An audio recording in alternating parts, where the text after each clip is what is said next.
We had some technical difficulties this morning, so please forgive me for preaching off of my laptop. We begin this morning with a poem from Julia Kasdorf. It's called What I Learned from My Mother.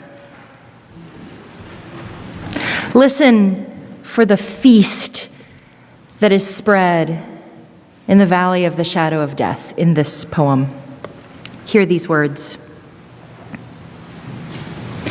I learned from my mother how to love the living, to have plenty of vases on hand in case you have to rush to the hospital with peonies cut from the lawn, black ants still stuck to the buds. I learned to save jars large enough to hold fruit salad for a whole grieving household, to cube home-canned pears and peaches, to slice through the maroon grape skins and flick out the sexual seeds with a knife point. I learned to attend viewings even if I didn't know the deceased, to press the moist hands of the living, to look in their eyes and offer sympathy as though I understood loss even then. I learned that whatever we say means nothing. What anyone will remember is that we came. I learned to believe I had the power to ease awful pains materially like an angel. Like a doctor, I learned to create from another's suffering my own usefulness. And once you know how to do this, you can never refuse. To every house you enter, you must offer healing. A chocolate cake you baked yourself, the blessing of your voice, your chaste touch. Friends, as we prepare for the word preached, would you join with me your hearts and minds in prayer? O God, may the words of my mouth and the meditations of each of our hearts be found acceptable in your sight. For you are our rock and our Redeemer. Amen.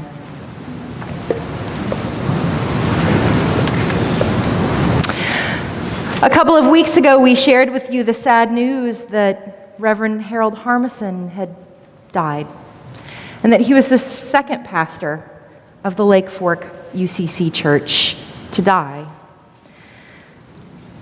So on a Wednesday afternoon, a few weeks ago, Connie and David and I piled in Connie's car and drove out into the Illinois countryside through the fields.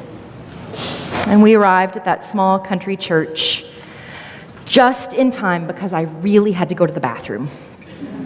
And I have to tell you that Lake Fork UCC is one of those older churches where you have to go downstairs and then upstairs to find the bathroom. And when I walked downstairs into Fellowship Hall, my favorite German word hit me smack in the face. Not Farfignugan. You know what my favorite word is? Not that one. My favorite German word is Kummerspeck.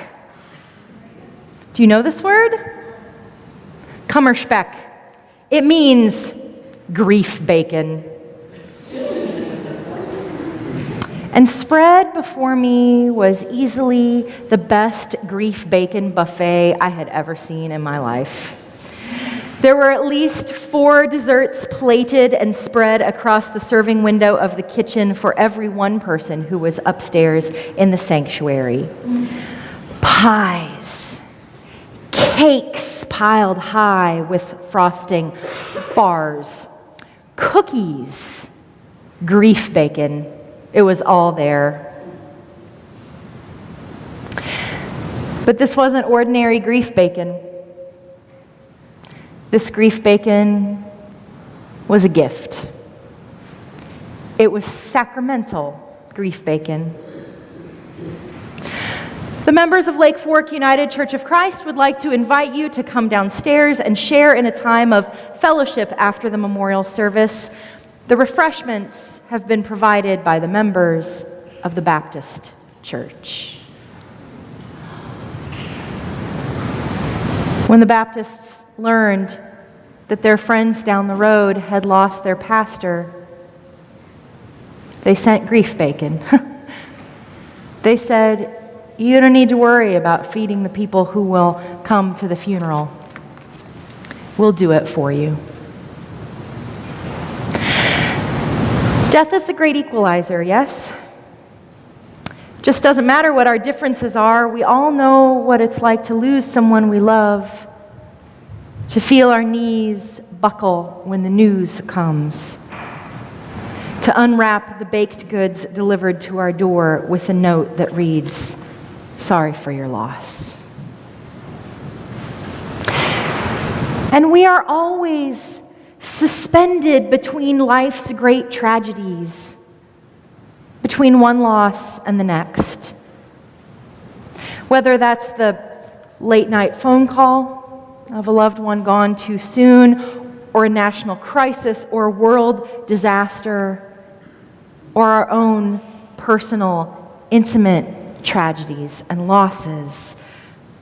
We're always suspended between life's great tragedies. As soon as we get through this rough spot or that one, another one rolls right around the corner. That valley of the shadow of death that the 23rd Psalm talks about seems like it never ends. But neither does the feast that is spread before us, so the psalm goes. And this feast that is spread before us, it's not exactly kummerspeck, although I love kummerspeck. I mean, look at me, I love kummerspeck.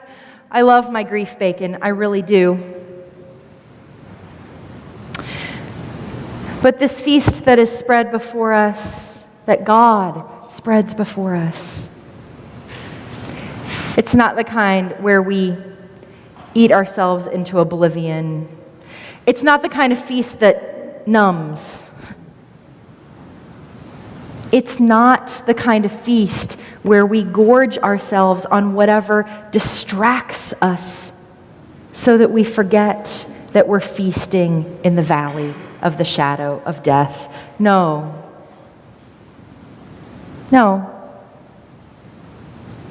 This feast that God spreads before us, it doesn't numb or drown out or ignore the world and its never-ending valley of tragedy and shadow. And that may come as a shock to you because we're such pain avoiders in this country. We love insulating ourselves from the pain. But I have to tell you that that's not this kind of feast. This feast, it's an act of defiance. How do we know that? Well, the clue is in the text. It's because of where it happens. That's how we know that this feast is an act of defiance. It's because the feast is spread in the presence of my enemies. But I've heard those words so many times, as I'm sure you have. They're old hat by now. We've heard it so many times that we forget that detail is in there, that this feast is spread in the presence of my enemies. What does that mean? What does that look like? Well, I have an image for you, a picture of exactly what that looks like. Over spring break, David and I took the girls to Chicago, and I got to take Chloe to one of those fan conventions that I love. There were heroes and villains, and there were lots and lots of zombies, because as you all know, I love the show The Walking Dead. Now, you wouldn't think that you'd be thinking about the 23rd Psalm whenever you're walking around a zombie convention, but I was, because that's what pastors do. And And then I went to talk with the actor who plays the pastor on the show, to talk with Seth Gilliam and to get his autograph and his picture. He plays Father Gabriel, an Episcopal priest of a small country church in Georgia. And the conversation that I had with Mr. Gilliam made me think about this all too familiar psalm in a very different way. So picture this. When we first meet Father Gabriel on The Walking Dead, he's not in the valley, shrouded by, covered by, shaded by death. Nope. He's up on top of a rock, and death has him cornered, quite literally. The zombies, or walkers as they're called, they are pawing at him and gnashing their teeth, hoping for a bite. And he is terrified. Soon, our group finds him, they come to his rescue, and in return, he takes them to the safety of his church, to the sanctuary where he's been holed up since the world changed. He also takes them into town, where they go to the local food pantry. They get as much as they can from what's left over. And then they go back to that sanctuary. And we see the group spread a feast. Cans are opened, bottles of wine are poured.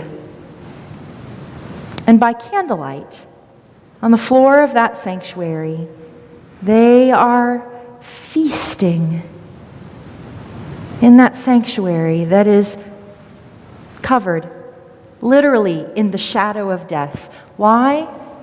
Because the dead are walking all around the building. Later, we find out that Father Gabriel has not always been this generous with the feast that was spread before him. Because when the world changed, instead of opening the doors wide and letting people come in, he locked the doors and he barred the windows and he hoarded all of the food and saved the feast for himself. Oh, church,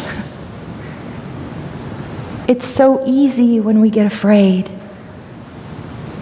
It's so easy when we're afraid, when we find ourselves in some deep, shadowy, seemingly endless valley of the shadow of death, to do the same thing. It's so easy to lock the doors and keep the feast all to ourselves. And we are certainly living in a world that has changed.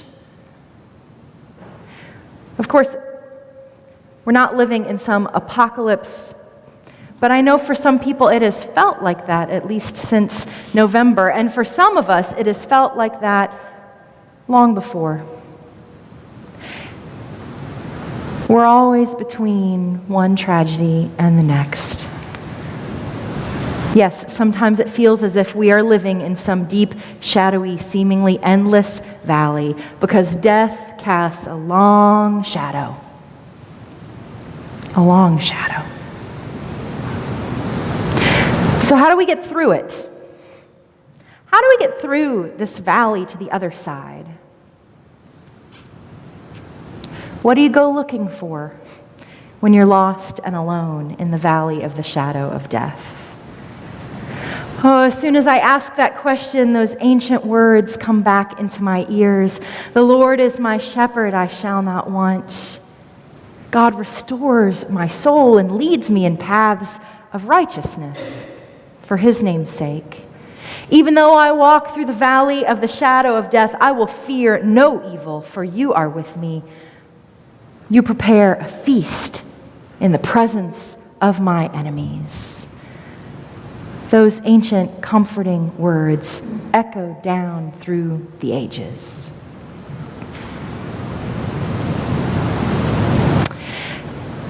And yet I would invite you this morning to hear the words of this poem, the 23rd Psalm, not merely as a poem of comfort, but to hear it with a tone of instruction, and as I said before, as an act of defiance.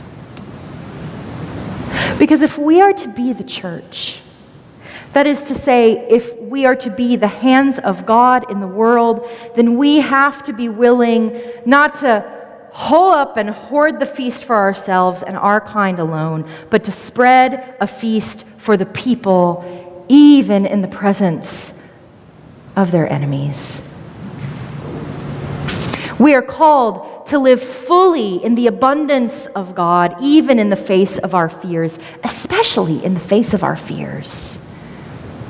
This feast is spread in radical defiance of fear. Even though I walk through this valley of death, I will fear no evil because God is with me. We are called to proclaim to the shadows, in defiance of the shadows, in defiance of our fear. We're called to proclaim that in defiance of our enemies. We are called to insist on love and hope and welcome in the face of all that threatens us these days. And that kind of declaration, that is an act of sacred defiance. And that's the kind of feast that will nourish a starved world. We,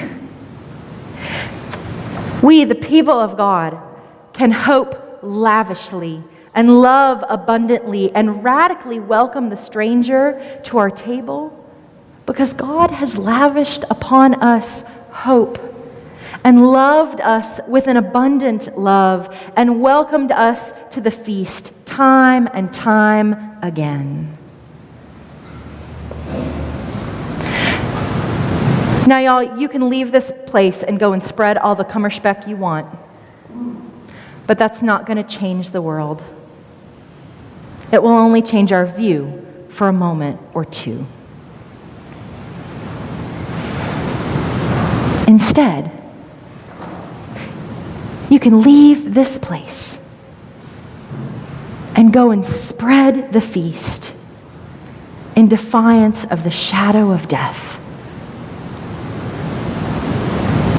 It might be so easy when you leave here to go and hole yourself up in whatever sanctuary you like, be it this one or the sanctuary of your own home or the sanctuary of your work or the sanctuary of your own inner life. It's so easy to go and lock the door and keep the world outside. Or because we have been fed and filled beyond our wildest dreaming at this table. Because we have a God who shepherds us through this long and shadowy valley, then we can go and not be afraid. And we can go and spread the feast. Amen. Amen.